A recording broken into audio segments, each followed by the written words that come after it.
युग करवट न्यूज़ में आप सभी का स्वागत है। मैं हूं सुब्रत भट्टाचार्य। कोरोना ने सभी के ज़िंदगी में एक बदलाव लाया है। अब जिन दुनिया दो तरह की हो गई है, एक कोरोना से पहले की ज़िंदगी और एक कोरोना के बाद की ज़िंदगी। और ये कोरोना किसी न किसी दिन तो ख़त्म हो ही जाएगा, लेकिन छोड़ जाएगा बहुत सारी यादें। क्या कहेंगे सर? हाँ, बिल्कुल सही कहा आपने कि कोरोना की यादें तो बहुत रहेंगी और ऐसी यादें रहेंगी जो शायद कभी कोई भूल ही नहीं सकता। और आज की पीढ़ी के लिए तो एक तरह से ये बहुत जिसे कहना चाहिए यादगार पल हैं जो गुजार रहे हैं वो अपने आपस में कभी उन्होंने डिस्कस नहीं किया। और बहुत सी चीज़ों के लिए याद रखा जाएगा। देखिए कोरोना का जिस तरह से देखिए कुछ बड़ी ऐसी घटनाएँ भी हुई हैं जो शायद इंसान नहीं भूल पाएगा। जैसे किसी की डेथ हो गई अपने पिता की, तो वो पिता का अंतिम संस्कार नहीं कर पाया। किसी पत्नी की डेथ हो गई तो नहीं जा पाया, किसी पति की हो गई, किसी मतलब बहुत सी चीज़ें ऐसी घटनाएँ हुई हैं जो शायद हमेशा याद रहेगा। और इसलिए भी याद रखेंगे क्योंकि एक मौत एक ऐसी चीज़ होती है जिसमें हर आदमी शरीक होता है, अपना चाहता है वो जाना चाहिए, वो नहीं गया है। इसके लिए ऐसी भी चीज़ों के लिए याद रहेगा कि जो लोग ये कहते थे कि भाई हमें टाइम नहीं है, हमें परिवार के लिए, आज ये स्थिति है कि उन पे टाइम ही टाइम है। और शायद अगर ये कोरोना या लॉकडाउन नहीं होता तो शायद जीवन में इतना समय नहीं दे पाते, क्योंकि भाई अगर छुट्टियां हैं या कहीं जाते हैं तो फिर बाहर चले जाते हैं तो घूमना फिरना रहता है, घर में कोई नहीं रह पाता। और मैं समझता हूँ शायद ये ऐसा पहला वाक़या होगा जो परिवार के साथ लगातार 1 महीने से लोग घर में हैं। छुट्टी होगी 2 दिन 4 दिन त्यौहार होते हैं तब भी आना जाना रहता है, लेकिन घर में कैद कोई नहीं होता। तो ये घर में कैद रहने के लिए, परिवार के साथ रहने के लिए ये हमेशा याद रखा जाएगा। जैसा कि हम सभी जानते हैं कि आप सामाजिक तौर पे बहुत ज़्यादा सक्रिय रहे हैं। इस पिछले 1 महीने से हम देख रहे हैं कि आप यहाँ से और घर चले जाते हैं, जल्दी जाते हैं, किसी लोगों से मिल नहीं। कैसा आपका अनुभव रहा? नहीं, मेरा अनुभव भी बड़ा अजीब है। शायद जब से मैं मीडिया लाइन में हूँ मैं कभी भी घर पे 6 और 7 बजे के बीच नहीं गया। लेकिन अब मैं भी 6 बजे के घर चला जाता हूँ। ये मेरा साथ भी एक बड़ा अच्छा अनुभव ही कहिए, क्योंकि शादियाँ होती थीं, फंक्शन होते थे, रात को जाना-आना होता था, तो मैं 10 और 11 बजे से पहले कभी घर नहीं गया।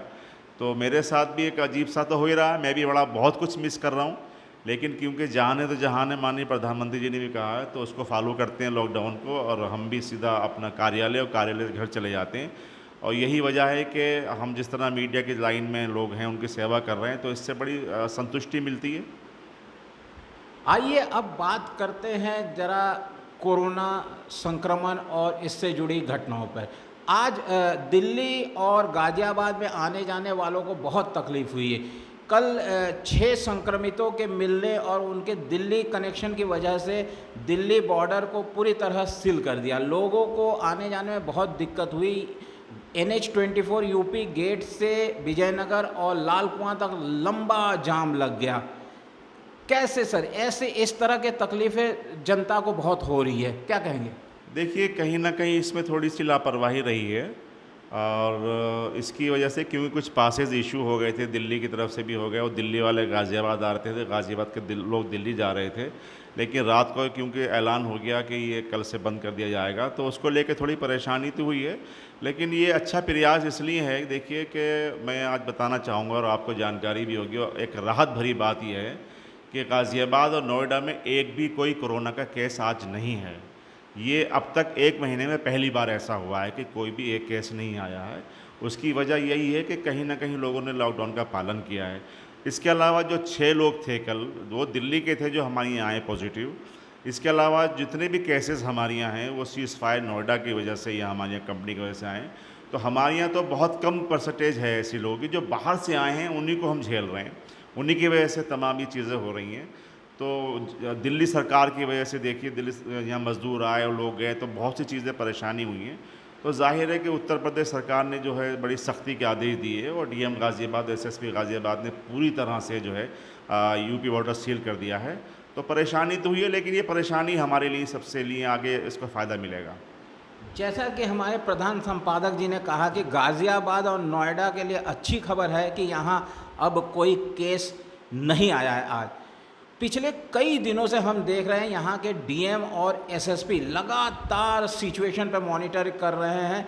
वो लगातार क्षेत्रों में दौरा कर रहे हैं और लोगों को घरों में रहने के लिए अपील कर रहे हैं। डीएम और एसएसपी की भूमिका पर आप क्या कहेंगे? नहीं, देखिए, हम लगातार चर्चा करते रहे इसमें। जब तक डीएम और एसएसपी में समन्वय नहीं होगा तो बिल्कुल वो ज़िला चल ही नहीं सकता। और मुख्यमंत्री की वीडियो कॉन्फ्रेंसिंग में भी कई ज़िलों की ऐसी बात आई है, पर्टिकुलर कुछ ज़िलों के नाम भी सामने आए हैं जहां डीएम और एसएसपी में समन्वय नहीं था। नोएडा का भी उदाहरण ये है कि वहाँ भी जो है पहले समन्वय नहीं था, इसलिए डीएम हटाए गए वहाँ से। तो जब तक पुलिस और प्रशासन में समन्वय नहीं हो सकता वो ज़िला चल ही नहीं सकता। और ऐसे मौके पे जहाँ पे इस तरह का महामारी चल रही हो, जहाँ तमाम आदेश हर 1 घंटे में नया आदेश निकल रहा हो, तो हमारे यहाँ गाज़ियाबाद में डीएम एसएसपी की बड़ी अच्छी ट्यूनिंग है। और दोनों आज तक मैंने नहीं देखा 1 महीने में कभी कहीं अलग गए हों। इस बात से अंदाज़ा लगाया जा सकता है कि दोनों में जो है बहुत अच्छी ट्यूनिंग है और इसका लाभ भी मिल रहा है। और यही वजह है कि जिस तरह के कोई आदेश पे कोई उंगली नहीं उठा रहा है, दोनों मिलकर सब फैसला लेते हैं और जनता उसका पालन करती है, नीचे अधिकारी उसका पालन कराते हैं। तो जाहिर है ये ट्रेनिंग का ही असर रहेगा कि हमारे यहाँ इतना जो है माहौल ख़राब नहीं है। हमारे संपादक जी का कहना है कि डीएम और एसएसपी के बीच गजब की ट्यूनिंग है, जिस कारण से गाज़ियाबाद में कोरोना कंट्रोल में है।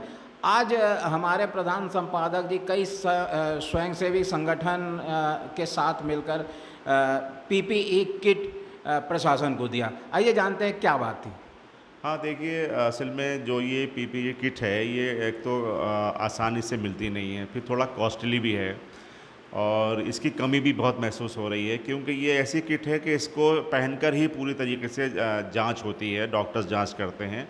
ये बहुत ज़रूरी थी, तो हमने और रोटरी क्लब अनंत की ओर से जो है ये आज गाज़ियाबाद डीएम को आशु बिंदल, विभू बंसल वगैरह के साथ जाके, संदीप सिंगल, ये पूरे ज़िम्मेदार लोग हैं रोटरी क्लब के समाज के, तो हमने जाके डीएम गाज़ियाबाद को ये 120 किट आज उनको सौंपी हैं। और इसके अलावा भी हम लोग जो हैं अभी और किटों का इंतज़ाम करके देंगे ताकि लोगों को कोई परेशानी ना हो। यही प्रयास रहता है कि जितना भी हो सके हम लोग मिलकर एक प्रयास करें, क्योंकि सभी के प्रयास से इस पर हम काबू पाया जा सकता है। जी, सभी के प्रयासों से कोरोना पर काबू पाया जा सकता है।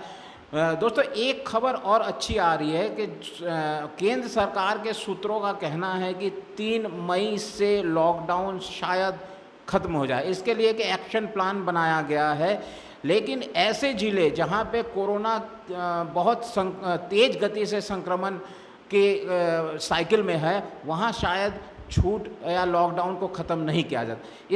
इस पर कुछ कहेंगे? हाँ, ये बात सही है आपकी कि कहीं ना कहीं केंद्र सरकार में कोई एक्शन प्लान चल रहा है, लेकिन मुझे लगता है कि अभी कहना बहुत जल्दबाजी होगी, क्योंकि देखिए 20 अप्रैल को जिस तरह कुछ जगहों पे छूट दी गई, तो वहाँ पे स्थितियाँ ठीक नहीं है, भीड़ सड़क पे आ गई और लोग इसका गलत मैसेज ले जाता है कि शायद सब कुछ ख़त्म हो गया है। तो मुझे लगता नहीं है कुछ अभी इस तरह की चीज़ें होंगी। हाँ, लेकिन 3 मई के बाद शायद कुछ राहत मिल सकती है, लेकिन एजुकेशन, धार्मिक स्थल, ये सब नहीं खुलेंगे। ये शायद 15 मई के बाद ही खुल पाएंगे। हाँ, कुछ जगहों पर शायद हो सकता है कुछ शर्तों के साथ छूट दे दी जाए, लेकिन ये तभी संभव है भट्टाचार्य जी जब तक हम इसका लॉकडाउन का पालन करेंगे, अंदर रहेंगे, घर में रहेंगे। तो शायद अभी, क्योंकि ये अभी 10-11 दिन और हैं, मानिए 12 दिन, तो शायद इसमें स्थिति सही हो जाए, तो जाहिर है कि शायद हमें कुछ राहत मिल सकती है। लेकिन ज़रूरी यही है कि लॉकडाउन का पालन करें। सरकार लॉकडाउन खोलेगी या नहीं, ये सब कुछ निर्भर करता है हम आप पर। अगर हम लॉकडाउन का पालन करेंगे और स्थिति अच्छी होगी तो सरकार ज़रूर लॉकडाउन को खोलेगी। एक और बात है, अब तक कोरोना वायरस के दौरान हमने देखा कि डॉक्टर्स, पैरामेडिकल के स्टाफ और यहाँ तक कि पुलिस भी संक्रमण के शिकार हो रहे थे, लेकिन कल एक बड़ी क्या जिसे हम कहेंगे दुखद खबर आई है कि बम्बई में 53 पत्रकार संक्रमित हो गए। आइए इस पर बात करते हैं। हमारे प्रधान संपादक जो खुद भी बहुत वरिष्ठ पत्रकार है, क्या कहेंगे सर? अब पत्रकार भी संक्रमित होने लगे हैं। देखिए, जाहिर है कि जब हम लोग जिसके साथ खड़े होंगे तो कहीं ना कहीं उसमें तो हमें परेशानियां होंगी। और देखिए, मीडिया और पुलिस और मेडिकल, ये तमाम ये एक ही सब सिक्के के पहलू हैं। और देखिए, पुलिस जहाँ जाती है वहाँ मीडिया जाती है, तो ये तो हमें कुर्बानियाँ देना पड़ेंगी और मीडिया हमेशा कुर्बानियाँ देता रहता है। और मेरी तो यही दुआ है ऊपर वाले से कि जो 53 पत्रकार साथियों को जो कोरोना पॉजिटिव की रिपोर्ट आई है वो जल्दी स्वस्थ हो जाएं।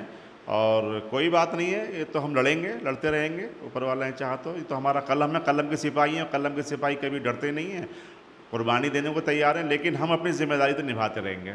जी, हम कलम के सिपाही हैं, हम कभी किसी परिस्थिति से डरते नहीं हैं। दोस्तों, आइए बात करते हैं कोरोना के असर का। कोरोना का दो तरफा असर जो देखा जा रहा है, एक तो लोगों के मानसिकता पर भी बहुत असर हो रहा है, दूसरे आर्थिक उसमें बात करते हैं तो पिछले 40 दिनों से पूरी दुनिया लॉकडाउन है, कहीं कोई गतिविधि नहीं हो रही है।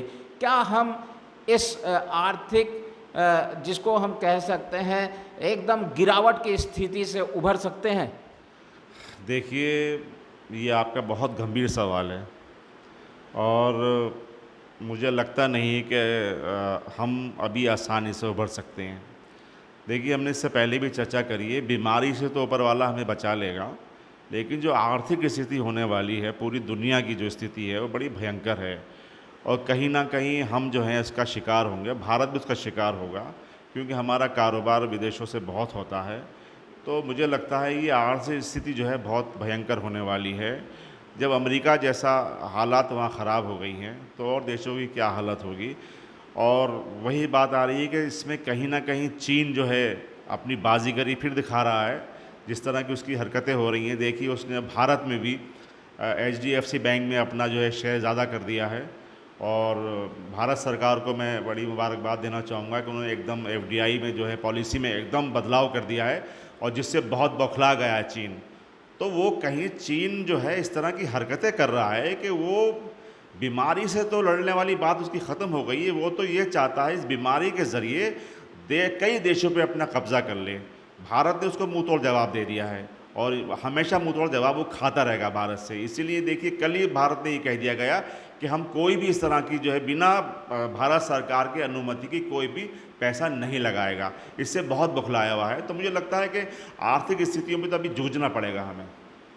जैसा कि हमारे प्रधान संपादक जी का कहना है कि आर्थिक स्थिति में अभी लंबा जूझना पड़ेगा, ये कोई टाइम फ्रेम नहीं है कि कब तक आर्थिक स्थिति सही होगा, लेकिन ये है कि हमारे मनोबल बहुत ऊंचे हैं, हमारा विश्वास बहुत ऊंचा है और हम इस मुसीबत से ज़रूर निकल जाएंगे। कैमरामैन वरुण के साथ सुब्रत भट्टाचार्य, युग करवट के लिए।